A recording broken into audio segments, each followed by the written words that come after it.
में गिरफ्तार, वहाँ पर जाकर उन्होंने बाकायदा इसराइल को इंडोर्स भी किया है। कुछ मुस्लिम ममालिक की तरफ से आवाज़ें उठ रही हैं। इसराइल का जो हाथ है खून से लदा हुआ, अब लगता ये है कि उसको शायद फ्री प्ले नहीं मिले, लेकिन देखते हैं कि आने वाले दिनों में क्या हो सकता है। मंजूर जाफ़र साहब, एडिटर अल अरेबिया न्यूज़, हमारे पास मौजूद है। आपका बहुत शुक्रिया हमें ज्वाइन किया। डॉक्टर कामरान बुखारी जो माहिर हैं, बैनुल-अक़वामी अमूर माहिर है मशरिक़ वस्ता के, वो भी हमें ज्वाइन कर रहे हैं, उनका भी बहुत शुक्रिया। क्विकली स्टार्टिंग विद यू, पहले ज़रा ओआईसी के एलामिया के ऊपर बात कर लें। स्ट्रॉन्गेस्ट पॉसिबल कंडेमनेशन इसके अंदर मौजूद है। इसराइल की दुर्गत भी बहुत बनी है। ये सिग्निफिकेंट है, ये अल्फाज ज़रा सख्त हैं। वो कहते हैं कि सख्त अल्फाज हड्डियाँ नहीं तोड़ते हैं, तो क्या इन अल्फाज का असर पड़ेगा या नहीं आपके यहाँ? यकीनन दरअसल इसका असर तो होगा, लेकिन मैं समझता हूँ कि इसकी जो लेवल ऑफ मीटिंग है जो वज़रा ख़ारजा लेवल पे है, अगर तो ये समिट लेवल पे होता तो हम समझते कि तो ये नीचे एक लिहाज से जो मुख्तलिफ रिस्पेक्टिव फ़ॉरेन ऑफिस हैं, ये उनका होमवर्क लगता है। और लेकिन अगर इसको जो रिस्पेक्टिव कंट्रीज़ हेड हैं या हेड ऑफ गवर्नमेंट्स हैं या हेड ऑफ स्टेट्स हैं, वो अगर इसको अपनी फ्यूचर पॉलिसी का कहीं रिफ्लेक्शन बनाते हैं तो फिर मैं समझता हूँ कि इसका कुछ हासिल वसूल हो गया। Otherwise yet another resolution like many others. अच्छा, बाइडन साहब के ज़रा दौरे का जिक्र करें। हमारा ख्याल था कि कहीं ना कहीं जाके को फ़लस्तीन का वो जिक्र करेंगे, कहीं ना कहीं जाके ह्यूमन राइट्स के वायलेशंस का जिक्र करेंगे, लेकिन टोटल इंडोर्समेंट है। एक जगह पर आकर एक ट्वीट में उन्होंने आखिर में बाद में कहा कि जी जो हमास है वो फ़लस्तीनियों को रिप्रेजेंट नहीं करता, बस इस पे आके रुक गए। लेकिन ओवरऑल टोटल इंडोर्समेंट है इसराइल की पॉलिसी की। जी, इसमें कोई शक नहीं जी। उन्होंने जिस तरीके से तमाम हालात को जानते हुए कि उनके होस्ट उनको यानी उनकी मेज़बानी के लिए तैयार नहीं हैं, जो क्वार्टरेट एक उनके साथ मिलना चाह रहे थे, इस वाक़े के बाद उन्होंने इनको क्लियरली कन्वे कर दिया था कि आप तशरीफ़ ना लाएं। लेकिन उन्होंने अपना जो है वो जहाज़ उड़ाना मुनासिब समझा और आए, और उन्होंने जिसे कहना चाहिए यानी जो इसराइल जो अमेरिका का एक रवायती स्टांस है वो इन लेटर एंड स्पिरिट शो किया, सॉलिडारिटी उनके साथ। और ख़ुद इस पूरे विज़िट के दौरान जितनी देर भी वो वहाँ रहे, 4 घंटों के दौरान उन्होंने 2 प्रेस टॉक्स की। उन दोनों में मीडिया को बात करने की इजाज़त नहीं दी गई। उसकी वजह ये थी कि पूरा जो हॉल था वो सवालात से भरा पड़ा था और उनके ज़हन में बहुत सारे सवाल थे, लेकिन उन्होंने अपनी ही और बड़ी शॉर्ट स्टेटमेंट्स दोनों ने दी, और उसमें भी यही बात कि इसराइल के साथ खड़े हैं। और ख़ास तौर पे उन्होंने जो बहुत सिग्निफिकेंट बात की कि मैं कांग्रेस से आपके लिए मज़ीद जो है इमदाद और ख़ास तौर पे फ़ौजी इमदाद जो है उसके लिए बात करूँगा। तो ये एक मैं समझता हूँ उनकी तरफ से जो सपोर्ट गई है दोबारा इसराइल के लिए। इसके साथ साथ जो पैरेलल एक्टिविटीज़ हमें वहाँ पे ख़ित्ते में देखने को मिली, मिस्र के सदर सीसी साहब ने भी इस इशू को फर्स्ट हैंड उस पर लिया अपनी प्रेस कॉन्फ्रेंस में, और उनके साथ जर्मन चांसलर भी थे, और उन्होंने बहुत सख्त अल्फाज में ये बात कही कि आपको अगर इन्हें गज़ा के अंदर नहीं रखना है फ़लस्तीनियों को, तो बजाय आप इन्हें सराय सीना भेजने के आप इन्हें अपने नेगेव डेजर्ट में जाके आबाद करें। तो मैं समझता हूँ अपनी तरफ से तो उन्होंने अपना बड़ा पॉलिटिकल स्टेटमेंट दिया, लेकिन बड़ा इनह्यूमन सा है कि ये मतलब आप ये मान रहे हैं कि उनको आप डिस्प्लेस कर दें, लेकिन आप ये कह रहे हैं कि हमारी तरफ ना भेजें, आप दूसरे की तरफ भेज दें। जी एग्जैक्टली। तो ओआईसी के अंदर बड़ा वाज़ेह अंदाज से बताया गया कि किसी डिस्प्ले, और ख़ास तौर पे इस बात के बारे में ये अंदेशा है कि अगर ये यहाँ से डिस्प्लेस करेंगे तो इसराइल की कौन ज़मानत देगा कि वो इनका पीछा करता हुआ सराय सीना तक नहीं जाएगा और फिर मिस्र नहीं दाखिल होगा। बिल्कुल सही कह रहे हैं। ज़रा कामरान बुखारी साहब से पूछते हैं। कामरान साहब, अभी जो बाइडन के विज़िट की हम बात कर रहे थे, एक तो टाइमिंग किसी वक्त भी ठीक नहीं हो सकती थी कंसिडरिंग कि सूरत हाल क्या है, लेकिन जो बाइडन का आना और साथ ही हॉस्पिटल के ऊपर वो दर्दनाक और खौफनाक और खून आशाम हमला होना, उसके बावजूद बाइडेन की बातों में, उसके ट्वीट्स में, उसके प्रेस स्टेटमेंट में कोई हमें रिफ्लेक्शन नज़र नहीं आई ग्राउंड रियलिटी की। That's how we are reading it from here. आप ज़रा अपनी असेसमेंट बताइएगा वे यू सिटिंग। जी तलत, शुक्रिया। देखें, इसमें बहुत सारे पहलू हैं। पहला तो ये है कि जो अमेरिका का सदर जो कहता है वो इंटेलिजेंस बेस्ड होता है, और अभी जो है कुछ घंटों में जो है बहुत सारी खबरें ऐसी आ रही हैं जो तरदीद कर रही हैं इस बात की, जो शवाहिद मिल रहे हैं, जो इंटेलिजेंस एनालिसिस हो रहा है, जो इंटेलिजेंस मिल रही है, सैटेलाइट इमेजरी वगैरह वगैरह, उससे जो है ये बात साबित नहीं हो रही कि भाई ये इजरायली एयर स्ट्राइक से हुआ है। अभी जाहिर है इन्वेस्टिगेशन मुकम्मल नहीं हुई और जो खबरें हैं वो यही बता रही हैं, और अमेरिका की हुकूमत की तरफ से भी यही आ रहा है कि भाई हम अभी तफ्तीश कर रहे हैं। लेकिन जो इस वक्त जो सिचुएशन है, जो असेसमेंट है, वो ये है कि इसराइल के किसी एयर स्ट्राइक से ये नहीं हुआ। अब कैसे हुआ है, कौन जिम्मेदार है, अब जाहिर है इसमें दोनों फरीकैन जो है वो एक दूसरे के ऊपर इल्ज़ाम दे रहे हैं।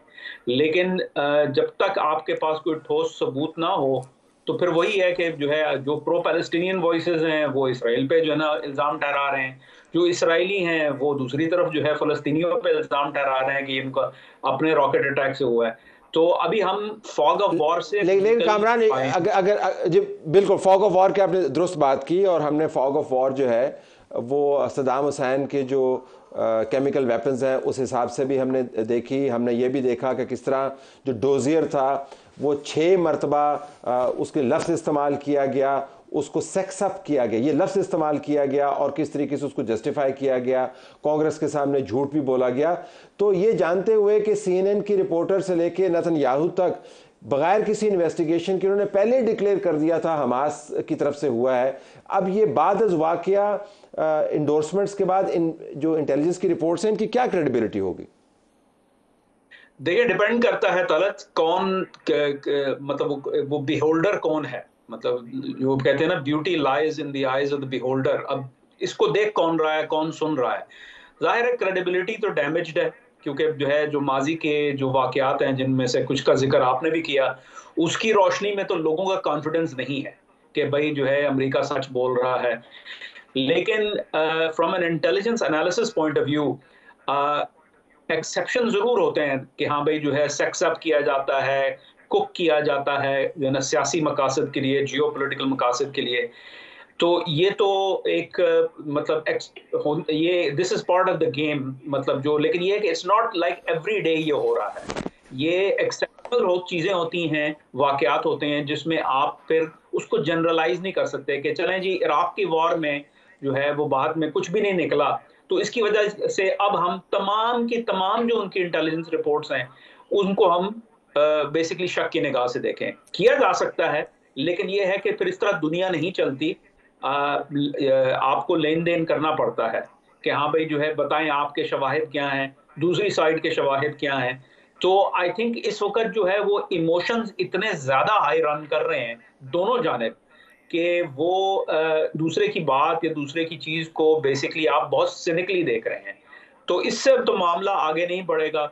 हो सकता है कि कल को यही चीज साबित हो कि इजरायली स्ट्राइक से ही हुआ था, लेकिन यह है कि हमें उस कंक्लूजन या उस इन्फ्रेंस तक पहुंचने के लिए ठोस सबूत की जरूरत है। अभी तक तो जो है एयर स्ट्राइक की कोई एविडेंस नहीं मिल रहा है। अब कैसे हुआ है, किसी और तरीके से जो है इसराइलियों ने हमला किया है या फलस्तीनियों की तरफ से हुआ है, ये चीज का अभी जो है ना डिटरमिन करना बाकी है।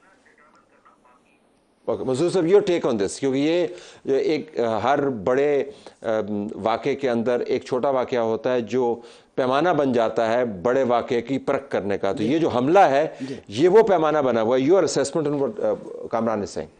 देखिए जी, इसमें कोई शक नहीं कि इसकी कोई एम्पेरिकल एविडेंस उस सेंस में अवेलेबल नहीं है, लेकिन हम जो माजी का ट्रैक रिकॉर्ड है अगर उसको थोड़ा सा रिकॉल करें तो, और ख़ास तौर पे जो पेंटागन या उनके इस तरह के जो डिफेंस इंस्टीट्यूशंस हैं, और बिलखुसूस आप इससे पहले अगर उनका ये गुआंतानामो बे का अगर एपिसोड को थोड़ा सा एनालाइज करें तो उसमें कितने लोगों को ले गए और किसके खिलाफ क्या 16 साल उन्होंने लोगों को वहाँ डिटेन किया, और किसी के खिलाफ वो कोई जुर्म जो है किसी कोर्ट ऑफ लॉ में साबित नहीं कर सकते। Same is the case with Aafia Siddiqui का जो मामला है। तो अब ऐसी सूरत में जाहिर है उनके पास क्योंकि एक रद्दअमल का ख़तरा होता है तो उसको फौरी तौर पे ऑन नहीं करते। मैं ये नहीं कहता कि ये चीज़ कोई यानी जो मौक़िफ़ इस वक्त बयान किया जा रहा है फ़लस्तीनियों को हूबहू वही दुरुस्त है, क्योंकि लेकिन ये चीज़ इस्टेब्लिश नहीं होती किसी भी तरीके से फ़लस्तीनियों के पार्ट पे कि वो कम से कम इस तरह की चीज़ को ऐसे मोहलिक किसी भी एक्टिविटी के लिए इस्तेमाल कर सकते हैं। क्योंकि ठीक है, जंग और मोहब्बत में सारी चीज़ें जायज़ होती हैं, लेकिन मेरा ख्याल है कि ये शायद अपने बच्चों को मारना। जी ज़रा Kamran, quickly one more word from you. ज़रा ये बताइएगा कि अभी तक जो सूरत हाल है उसमें आपको लूजिंग साइड कौन लग रही है डिप्लोमेटिकली, क्योंकि OIC का एलामिया भी सामने आ गया है और जो इलाकाई ममालिक हैं इजिप्ट समेत, उन्होंने भी आवाज़ उठानी शुरू कर दी है। तो लूजिंग साइड पे आपको कौन लग रहा है medium to long term?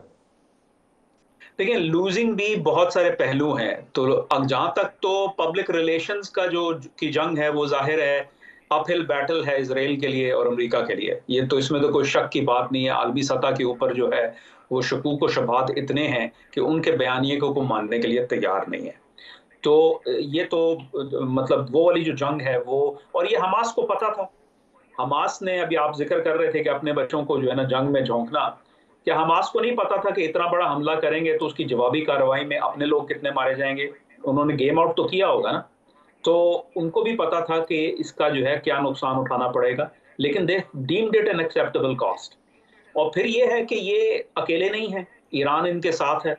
Iran कोई छुपा भी नहीं रहा कि हम इनके साथ नहीं हैं। हाँ, ये बात है कि भाई उन्होंने इस हमले के अंदर शिरकत की, किस नौइयत की शिरकत की, वो बारीकियों में हम जा सकते हैं और उन पर डिबेट हो सकती है। लेकिन उनको भी पता है कि हाँ भाई वो अपनी जियोपॉलिटिकल जंग लड़ रहे हैं, अरब ममालिक को कमजोर करने की कोशिश कर रहे हैं। जहां तक अरब ममालिक का ताल्लुक है, वो इस वक्त जाहिर है जो उनकी सूरत हाल है, वो लास्ट थिंग वो चाहते हैं कि भाई उनकी अपनी आवाम सड़कों पे निकल आए और वो अपने आप को अमेरिका और इसराइल के और अपनी आवाम के दरमियान जो है वो मतलब स्क्वीज पाएं और कहीं से मजीद इंतशार ना बढ़ जाए। क्योंकि देखे ना, हालात बेकाबू होते हुए देर नहीं लगती। हमें अरब स्प्रिंग अभी कोई 12 साल पहले का ही वाकया है, तो वो जो है उससे वो डरे बैठे हैं।